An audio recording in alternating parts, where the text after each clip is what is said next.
Saat terjebak di jurang sedalam 30 meter di Gunung Andong, Magelang, Jawa Tengah, Devi Andi Saputra, 17, sempat menelepon keluarga dan minta dibawakan tali untuk naik.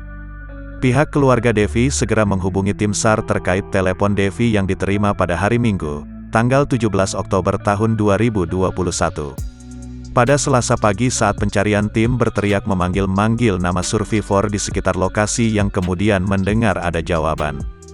Tim pun segera menuju lokasi asal jawaban dan menemukan survivor di dasar jurang dalam kondisi sehat, kata Heru. Pukul 7.30 waktu Indonesia Barat survivor berhasil dibawa ke posko. Kondisi survivor sehat tanpa cedera, cuma lemas saja. Selanjutnya dengan ditemukannya Andi, operasi SAR ini resmi ditutup dan terima kasih atas keterlibatan semua pihak, pungkas Heru.